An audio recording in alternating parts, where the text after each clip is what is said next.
My dear students, doctor James Tyler Kent രചിച്ച lectures on homoeopathic materia medica എന്ന പുസ്തകത്തെ ആധാരമാക്കിയുള്ള ഈ പ്രോഗ്രാമിലേക്ക് നിങ്ങൾക്ക് ഏവർക്കും വീണ്ടും സ്വാഗതം. നമ്മൾ ഈ സീരീസിൻ്റെ 84-ാമത്തെ എപ്പിസോഡിൽ സൈലീഷ്യ എന്ന അധ്യായമാണ് പരിഗണിക്കുന്നത്. ആ അധ്യായത്തിൻ്റെ 5-ാം ഭാഗമാണ് ഇവിടെ വരുന്നത്. നമുക്ക് സൈലീഷ്യയുടെ പ്രയോഗത്തെക്കുറിച്ചുള്ള നിരവധി വിലപ്പെട്ട പ്രായോഗിക അറിവുകൾ ഇതിൽ നിന്ന് നമുക്ക് ലഭിക്കും. നമുക്ക് അതിലേക്ക് പ്രവേശിക്കാം. The Silicea patient has rough lips, the crack and peel rhagades. Silicea പേഷ്യൻ്റെ ചുണ്ടുകൾ റഫായിരിക്കും, അത് എളുപ്പത്തിൽ വിണ്ട് കീറും. അതുകൂടാതെ കടവായിൽ, ഈ ചുണ്ടിൻ്റെ കടവായിൽ അവിടെയും വിണ്ട് കീറുന്ന അവസ്ഥകളുണ്ടാകാം.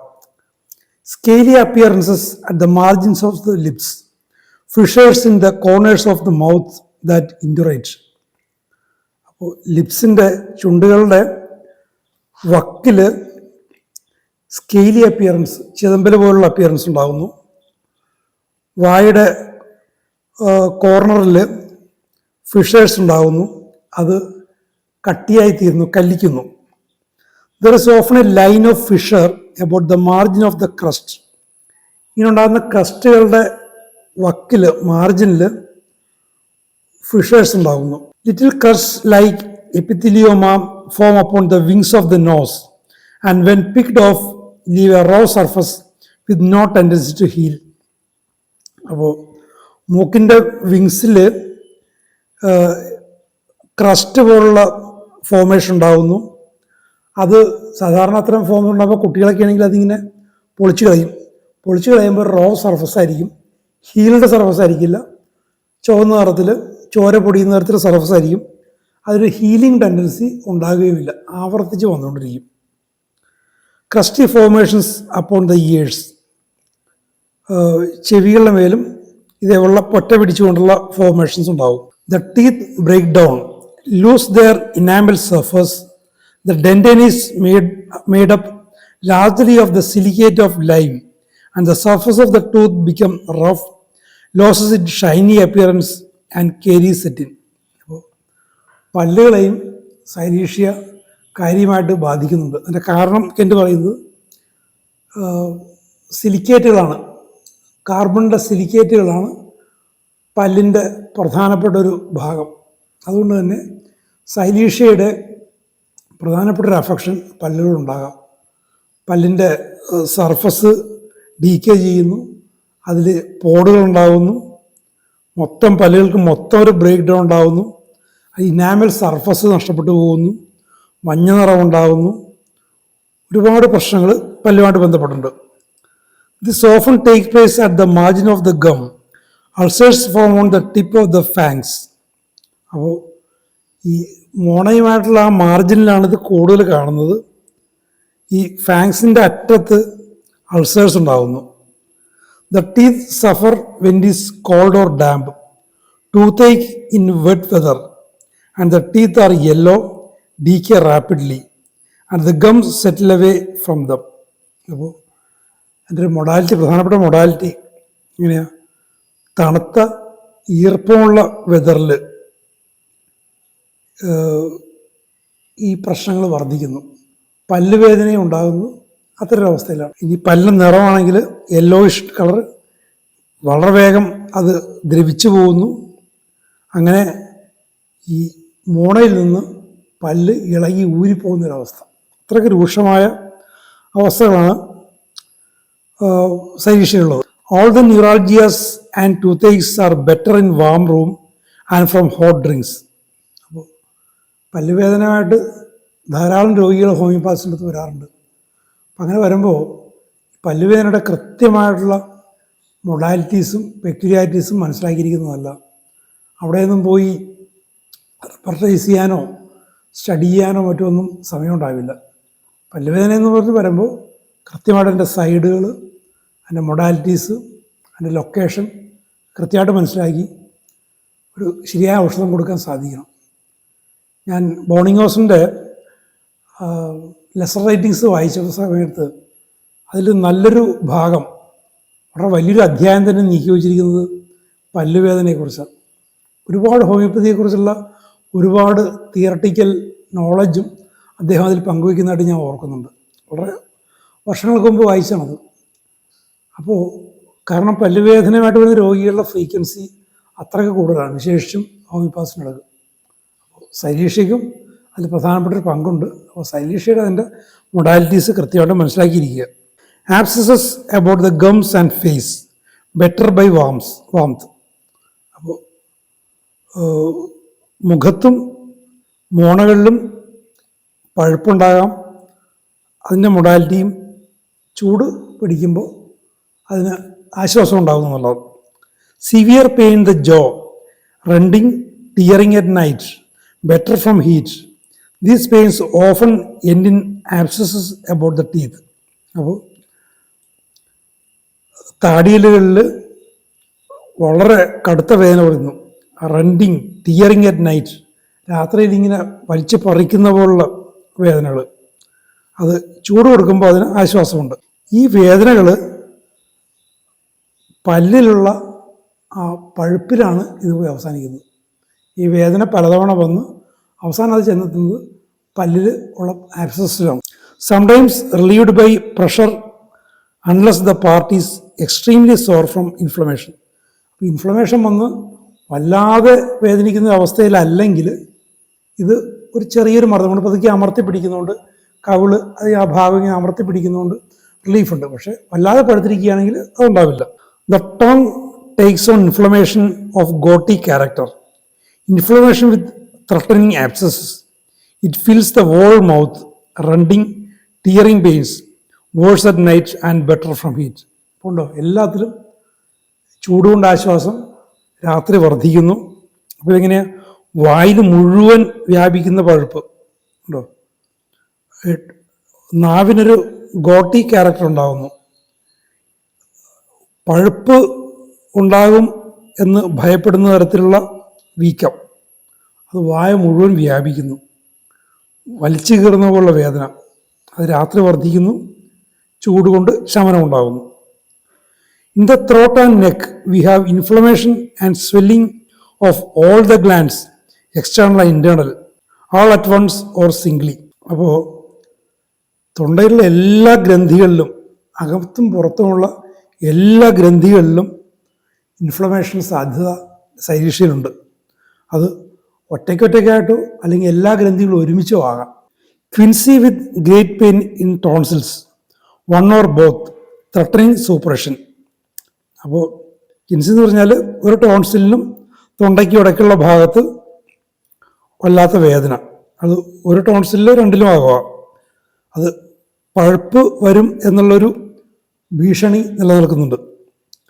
Inflammation of the parotid, sublingual and much less frequently the submaxillary and cervical glands. അപ്പോൾ പാരോട്ടിഡ് ഗ്ലാൻഡ്സിൽ, സബ്ലിംഗ്വൽ ഗ്ലാൻഡ്സിൽ ഇൻഫ്ലമേഷൻ സാധാരണയാണ്. എന്നാൽ സബ്മാക്സിലറി ഗ്ലാൻഡ്സിലും സെർവിക്കൽ ഗ്ലാൻഡ്സിലും അത്ര സാധാരണമല്ലാതെയും വരാം. ഇനി അതിൻ്റെ സ്വഭാവം എങ്ങനെയാണ്? Painful, tumid and hard, with pain in the neck, shoulders and head, even in acute inflammations. വേദനയുള്ളതാണ്, വീർത്ത് കെട്ടി ട്യൂമർ പോലെ ആയതാണ്, കല്ലിച്ചതാണ്. കഴുത്തിൽ വേദന, ചുമലുകളിൽ വേദന, തലയിൽ വേദന. അക്യൂട്ട് ഇൻഫ്ലമേഷനിൽ പോലും ഇത്തരം അവസ്ഥകൾ ഉണ്ടാകും. But then we have the opposite state of affairs. ഇത് തുടർന്ന് ഒരു റിവേഴ്സൽ, സിംറ്റംസിൻ്റെ റിവേഴ്സൽ ഉണ്ടാകുന്നു.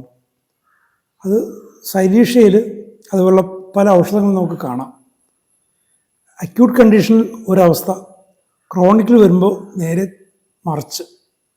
അപ്പം അത്തരം അവസ്ഥകൾ കൃത്യമായിട്ട് മനസ്സിലാക്കിയിരിക്കണം. കെൻറ്റ്, എൻ്റെ അനുഭവത്തിൽ കെൻറ്റിൻ്റെ ലെക്ചേഴ്സിൽ ഇത്തരം കോംപ്ലിക്കേറ്റഡ് അവസ്ഥകളെ വളരെ വിശദമായിട്ട് അദ്ദേഹം വിവരിക്കാറുണ്ട്. അക്യൂട്ട് കണ്ടീഷനിലും ക്രോണിക് കണ്ടീഷനിലുള്ള മാറ്റങ്ങൾ, അങ്ങനെയുള്ള അവസ്ഥകൾ. അപ്പോൾ അത് വളരെ ശ്രദ്ധാപൂർവ്വം മനസ്സിലാക്കേണ്ടതാണ്. In an old chronic case broken down with suffering, the symptoms are worse after a bath. He wants warmth, dreads a cold, is always shivering. പഴകിയ ക്രോണിക് കേസുകളിൽ ഒരുപാട് വേദന സഹിച്ച് ആകെ ബ്രോക്കൺ ഡൗൺ ആയിട്ടുള്ള അവസ്ഥകളിൽ സിംറ്റംസ് ഒരു കുളിക്ക് ശേഷം മോശമാകുന്നു. ചൂട് വേണമെന്നുള്ള ആഗ്രഹം, തണുപ്പിന് ഭയം, എല്ലായ്പ്പോഴും വിറയ്ക്കുന്നൊരവസ്ഥ ക്രോണിക് കണ്ടീഷനിൽ. But when in the neck there is an acute inflammation, the very opposite is present. അപ്പോൾ കഴുത്തിൽ ഒരു അക്യൂട്ട് ഇൻഫ്ലമേഷൻ ഉണ്ടായാൽ ഇതിന് നേരെ എതിരായിട്ടുള്ളൊരു അവസ്ഥ ഉണ്ടാകുന്നത്. അതെങ്ങനെയാണ്?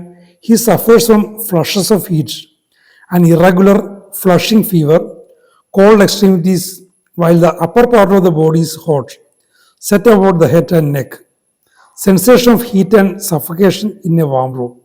ഉണ്ടോ? ചൂടുകൊണ്ട് ആശ്വാസം എന്നുള്ളത് നേരെ തിരിഞ്ഞു വരുന്നു. ചൂടുള്ള മുറിയിൽ അയാൾക്ക് സഫക്കേഷൻ ഉണ്ടാവുന്നത്. ഫ്ലഷസ് ഓഫ് ഹീറ്റ്, ഇങ്ങനെ ഒരു ചുട്ടുനീറ്റലിൻ്റെതായിട്ടുള്ളൊരു അനുഭവം, അതുകൊണ്ടുള്ള പ്രയാസങ്ങൾ. ഫ്ലഷിംഗ് ഫീവർ, ഇറഗുലറായിട്ടുള്ള ഫ്ലഷിംഗ് ഫീവർ, എക്സ്ട്രീമിറ്റീസ് തണുത്തിരിക്കുന്നു, അതേസമയം ശരീരത്തിൻ്റെ മേൽഭാഗം ചൂടായിരിക്കുന്നു, തലയിലും കഴുത്തിലും വിയർപ്പ്, ഇങ്ങനെയുള്ള അവസ്ഥ ഉണ്ടാകുന്നു. This will be present in quinsy and abscess of the glands of the neck if acute. അപ്പോൾ അക്യൂട്ട് കണ്ടീഷനിൽ ഈ ടോൺസിലിനും ത്രോട്ടിനും ഇടയിലുണ്ടാകുന്ന പഴുപ്പിൻ്റെ അവസ്ഥകളിൽ ഈ ഒരു അവസ്ഥ കാണാം. എങ്ങനെയാണ്? വാം റൂമിലുള്ള സഫക്കേഷൻ, ഹീറ്റ്, ചൂടിൻ്റെ ഒരു ചുട്ടുനീറ്റൽ പോലുള്ള അനുഭവങ്ങൾ, തലയിലും കഴുത്തിലുമുള്ള ഈ സ്വെറ്റ്, അതൊക്കെ ഈ ഒരു അക്യൂട്ട് കണ്ടീഷനിൽ ക്വിൻസിയിലും ഗ്ലാൻസിലുള്ള പഴുപ്പിലും ഉണ്ടാകാം. Silicea here shows its relation to Puls. ഈ ഒരു അവസ്ഥയിൽ സൈലീഷ്യയും പൾസാറ്റിലെയും തമ്മിലുള്ള ഒരു ബന്ധം നമുക്ക് കാണാൻ പറ്റും. അപ്പോൾ പൾസാറ്റിലയുടെ ക്രോണിക്കാണ് സൈലീഷ്യ എന്നുള്ള കാര്യം നിങ്ങൾക്കറിയാമല്ലോ. The later in its chronic manifestation is over burdened with heat, but in an acute trouble is chilly. അപ്പോൾ ലേറ്റർ എന്ന് പറയുന്നത് പൾസാറ്റിലയുടെ ക്രോണിക് മാനിഫെസ്റ്റേഷനിൽ ചൂടുകൊണ്ട് വല്ലാത്ത പ്രശ്നങ്ങളാണ്. പക്ഷേ അക്യൂട്ട് കണ്ടീഷനിൽ ചില്ലിയാണ് Pulsatilla. They are reverse as to their acute and chronic states. Pulsatilla in the beginning is chilly and sweating. തുടക്കത്തിൽ acute കണ്ടീഷനിൽ പൾസാറ്റില ചില്ലിയാണ്, സ്വെറ്റിംഗ് ആണ്. പക്ഷേ ക്രോണിക് മാനിഫെസ്റ്റേഷനിൽ ചൂടുകൊണ്ട് വല്ലാതെ ബുദ്ധിമുട്ടുന്ന ഒരവസ്ഥയാണ്. ഉണ്ടോ? അപ്പോൾ പൾസാറ്റിലയും സൈലീഷ്യയും പരസ്പരം വളരെയധികം ബന്ധപ്പെട്ടതാണ്. ഇത് രണ്ടിലും, ക്രോണിക്കും അക്യൂട്ടിലും തമ്മിൽ ഒരു റിവേഴ്സൽ ഓഫ് സിംപ്റ്റംസ് ഉണ്ട്. ഇത്തരം സങ്കീർണ അവസ്ഥകളെ കെൻറ്റ് പൊതുവെ ഈ സൈലീഷ്യയിലും പൾസാറ്റിലും എന്നല്ല, ഏതാണ്ട് എല്ലാ ഔഷധങ്ങളിലും ഇത്തരം സങ്കീർണമായ കാര്യങ്ങളെ, സൂക്ഷ്മമായ അവസ്ഥകളെ കെൻറ്റ് എടുത്തു പറയാറുണ്ട്. എനിക്ക് തോന്നുന്നു ഇങ്ങനെ വിശദമായിട്ട് സൂക്ഷ്മമായിട്ട് പറയുന്നതുകൊണ്ടാണ് കെൻറ്റ് വായിച്ചാൽ കൺഫ്യൂഷൻ ആകുമെന്നുള്ളൊരു പൊതുവേ ഒരു ധാരണയുണ്ട്. ഞാനത് വായിച്ചു തുടങ്ങിയ കാലങ്ങളിൽ എൻ്റെ പല സുഹൃത്തുക്കളും ഹോമിയോപ്പതി പഠിക്കുന്നുണ്ട്. പിൻകാലത്ത് പഠിച്ച പല യങ്ങർ സുഹൃത്തുക്കളും എനിക്കുണ്ട്. ഇവർ പലരും, ചുരുക്കം ചിലരൊഴികെ പലരും പറഞ്ഞു കേട്ടൊരു കാര്യമാണ്, കെൻറ്റ് വായിച്ചാൽ കൺഫ്യൂഷൻ ഉണ്ടാവും. വാസ്തവത്തിൽ എനിക്കങ്ങനെ തോന്നിയിട്ടില്ല. ഇത്തരം അവസ്ഥകൾ, ഇത്തരം കോൺട്രഡിക്ഷനെക്കുറിച്ച് കെൻറ്റ് ഊന്നി പറയുന്നത് കൊണ്ടാണ് ഈ ഒരു കൺഫ്യൂഷൻ എനിക്ക് തോന്നാറുണ്ട്. നമ്മളൊരു ധാരണയിൽ വായിച്ചു വരുന്നു, കുറച്ച് കഴിയുമ്പോഴേക്കും നേരെ തിരിച്ചു പറയുന്നു. വാസ്തവത്തിൽ ഇത് ഈ ഔഷധങ്ങളിലുള്ളതാണ്. പ്രാക്ടീഷണേഴ്സ് അത് മനസ്സിലാക്കിയിരിക്കേണ്ടതുമാണ്. കാരണം പലപ്പോഴും രോഗികൾ ഇത്തരം കോൺട്രഡിക്ടറി സിംറ്റംസുമായിട്ട് നിങ്ങളുടെ അടുത്ത് വരും. ഞാൻ തന്നെ 18 വയസ്സ് വരെ നിരന്തരം പലതരം രോഗങ്ങളുമായി പലതരം സ്പെഷ്യലിസ്റ്റുകളുടെ അടുത്ത് ഞാൻ പോയിക്കൊണ്ടിരുന്നതാണ്. എനിക്കിത്തരം അപ്പാരൻ്റ്ലി കോൺട്രഡിക്ടറി എന്ന് തോന്നുന്ന പ്രശ്നങ്ങൾ എനിക്കുണ്ടായിട്ടുണ്ട്. ഇത് ഇത്തരം വിദഗ്ധ ഡോക്ടർമാരോട് പറയുമ്പോൾ അവരൊന്നുകിൽ അതിനോട് കണ്ണടയ്ക്കും, അല്ലെങ്കിൽ അത് എന്തെങ്കിലും പറഞ്ഞ് ആശ്വസിപ്പിക്കും. കാരണം അതിനെ മാനേജ് ചെയ്യാനുള്ള ടൂൾസ് അവരുടെ കയ്യിലില്ല. പക്ഷേ ഒരു ഹോമിയോപാത്തിൻ്റെ കയ്യിൽ അത്തരം ടൂൾസ് ഉണ്ട്. കാരണം ഈ പറഞ്ഞ പോലെ സൈലീഷ്യയും പൾസാറ്റിലയും പോലുള്ള ഔഷധങ്ങളിൽ ഇത്തരം കോൺട്രഡിക്ടറി സിംറ്റംസ് കാണാം. ഒരു പേഷ്യൻ്റ് വന്ന് അയാളെ ബുദ്ധിമുട്ടിക്കുന്ന കോൺട്രഡിക്ടറി പ്രശ്നങ്ങളെക്കുറിച്ച് പറയുമ്പോൾ നിങ്ങൾ സന്തോഷത്തോടെ സ്വീകരിക്കാൻ വേണ്ടത്. കാരണം ഹോമിയോപാത്തിൻ്റെ കയ്യിൽ അതിന് തക്ക ടൂൾസ് ഉണ്ട്. അത്തരം ടൂൾസിനെ വിശദമായിട്ട് കാണിക്കാൻ ഈ കെൻറ്റിൻ്റെ ലെക്ചേഴ്സിന് സാധിക്കുന്നുണ്ട് എന്നുള്ളതാണ് ഒരു അക്കാഡമിക് ആയിട്ടുള്ള വ്യക്തി എന്ന നിലയിൽ എൻ്റെ ഒരു അനുഭവം. പ്രാക്ടിക്കലി എനിക്ക് അറിഞ്ഞുകൂടാ, പക്ഷേ പ്രാക്ടീസിൽ അത് കൂടുതൽ നിങ്ങൾക്ക് സഹായകരമാകും, ഉപകരിക്കുമെന്നാണ് എനിക്ക് തോന്നുന്നത്. എന്ന് മാത്രമല്ല, കെൻറ്റിനെ ഫോളോ ചെയ്യുന്ന ഡോക്ടർ വിജയനാഥ് ഷെണായിയെ പോലുള്ള എൻ്റെ ചില സുഹൃത്തുക്കളുടെ അനുഭവങ്ങളിൽ നിന്നും എനിക്ക് മനസ്സിലായിട്ടുള്ളതാണ്. പലർക്കും ഫെയിലിയർ ഉണ്ടായിട്ടുള്ള കേസുകൾ ഇവരുടെ കയ്യിലേക്ക് വരുമ്പോൾ അവരതിനെ എളുപ്പത്തിൽ ട്രീറ്റ് ചെയ്ത് ഹീലിംഗ് കൊടുക്കുന്നത് ഞാൻ കണ്ടിട്ടുണ്ട്. അവരതിന് പ്രാപ്തരാക്കിയത് ഈ കെൻറ്റിൻ്റെ ലെക്ചേഴ്സ് ഓൺ ഹോമിയോപ്പതി മെറ്റീരിയൽ എന്നുള്ള പുസ്തകമാണ്. സൂക്ഷ്മമായിട്ട് പറയുന്ന കോൺട്രഡിക്ടറി എന്ന് തോന്നുന്ന ലക്ഷണങ്ങളെ ശരിയായ രീതിയിൽ മനസ്സിലാക്കി ഉചിതമായിട്ടുള്ള സമാനമായിട്ടുള്ള അവസ്ഥകളുള്ള ഔഷധങ്ങൾ സെലക്ട് ചെയ്യാൻ അവരെ ഈ പുസ്തകം സഹായിച്ചിട്ടുണ്ട്. അപ്പോൾ നിങ്ങളെയും ഭാവിയിൽ പ്രാക്ടീസിൽ ഇത് സഹായിക്കും എന്ന് തന്നെയാണ് എനിക്ക് പറയാനുള്ളത്. അതുകൊണ്ട് ഇത്തരം കാര്യങ്ങൾ വളരെ ശ്രദ്ധിച്ച് മനസ്സിലാക്കുക. ഹോമിയോപ്പതി ശരിയായ രീതിയിൽ പ്രാക്ടീസ് ചെയ്യാൻ സാധിക്കുന്നത് നന്നായിട്ട് ഹാർഡ് വർക്ക് ചെയ്യുന്ന, ശ്രദ്ധാപൂർവം പഠിക്കുന്ന, അത് എവിടെയോ ഞാൻ വായിച്ചു ഓർക്കുന്നുണ്ട്, hard work and reverence study. Reverence study, ആദരവോടെയുള്ള പഠനം, കഠിനാധ്വാനം, ഇൻ്റലിജൻറ്റ് പ്രാക്ടീസ്. കെൻറ്റ് തന്നെ പറയുന്നുണ്ട്, ലെക്ചേഴ്സ് ലെസർ റൈറ്റീസിലാണെന്ന് തോന്നുന്നു, ഇൻ്റലിജൻറ്റ് പ്രാക്ടീഷണറാകുക. ആർക്കും ഇൻ്റലിജൻറ്റ് പ്രാക്ടീഷണർ സാധിക്കും. എങ്ങനെയാണ്? ഈ ഹാർഡ് വർക്കും റവറൻസ് സ്റ്റഡിയും. റവറൻസ് സ്റ്റഡിയും ഹാർഡ് വർക്കും ഉണ്ടെങ്കിൽ ഒരു ഇൻ്റലിജൻറ്റ് പ്രാക്ടീഷണർ സാധിക്കും. ഒരു ഇൻ്റലിജൻറ്റ് പ്രാക്ടീഷണറുടെ കയ്യിൽ ഹോമിയോപ്പതിക്ക് അത്ഭുതങ്ങൾ സൃഷ്ടിക്കാൻ സാധിക്കും. ഈ സൈലീഷ്യയും പൾസാറ്റിലെയും അതുപോലുള്ള ഏത് ഔഷധവും അത്ഭുതങ്ങൾ സൃഷ്ടിക്കാൻ, ചികിത്സയിൽ ഒരു കോമൺമാൻ്റെ കാഴ്ചപ്പാടിൽ അത്ഭുതങ്ങൾ സൃഷ്ടിക്കാൻ കെൽപ്പുള്ളതാണ്. അതിന് നിങ്ങളെ പ്രാപ്തരാക്കുന്നതാണ് ഇത്തരം പുസ്തകങ്ങൾ. They are reverse as to their acute and chronic states. Pulsatilla in the beginning is chilly and sweating. Cyleasia is full of throat symptoms but is seldom indicated in acute forms because its pace is too slow. അപ്പോൾ ഇതിൻ്റെ തുടക്കത്തിലേ പറഞ്ഞു, സൈലീഷ്യയുടെ symptoms വളരെ സാവകാശമാണ് manifest ചെയ്യുന്നത്. അതുകൊണ്ട് തന്നെ acute കണ്ടീഷനിൽ പൾസാറ്റിലെ ഉപയോഗം സൈലീഷ്യയുടെ ഉപയോഗം വളരെ ലിമിറ്റഡ് ആയിരിക്കും. കാരണം അങ്ങനെ സ്ലോ ആയിട്ട് മാനിഫെസ്റ്റ് ചെയ്യുന്ന ഒരു ഔഷധത്തിന് ഒരു അക്യൂട്ട് കണ്ടീഷനിൽ രോഗിക്ക് ഗുണം ചെയ്യാൻ പറ്റില്ല. അത്തരം അവസ്ഥകളിൽ സൈലീഷ്യയുടെ അക്യൂട്ടായിട്ടുള്ള പൾസാറ്റിലെ പോലുള്ള ഔഷധങ്ങൾ, പിന്നെ ബെൽഡോണയെ കുറിച്ച് പറയുന്നുണ്ട്, അതേപോലെ വളരെ ശക്തമായ അക്യൂട്ട് റെമഡീസിനെ കുറിച്ച് ചിന്തിക്കാവുന്നതാണ്. പക്ഷേ ഇത് ഒന്നോ രണ്ടോ തവണ കൊടുത്ത് സുഖപ്പെടാതെ വരുന്ന കേസുകളിൽ നമുക്ക് സൈലീഷ്യയെക്കുറിച്ച് ചിന്തിക്കാം. It comes on after there has been A series of calls such as colds are ameliorated a number of times by belladonna or other acute remedies, but still continue to set in the tonsils and in the glands of the neck. ഈ സൈലീഷ്യയിൽ പറയുന്ന ഈ modalities, called കൊണ്ടുള്ള അമീലറേഷൻ, ചൂടുകൊണ്ടുള്ള പ്രശ്നങ്ങൾ, dam വെതറിലുള്ള പ്രശ്നങ്ങൾ, രാത്രി വർധന, ഇതേപോലുള്ള അവസ്ഥകൾ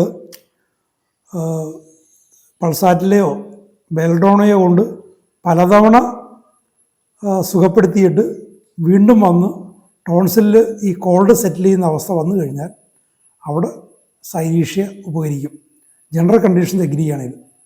കാരണം നമ്മൾ നേരത്തെ കൽക്കേറിയയിൽ കണ്ടിരുന്നു, അത് ബെൽഡോണയുടെ ക്രോണിക്കാണ്.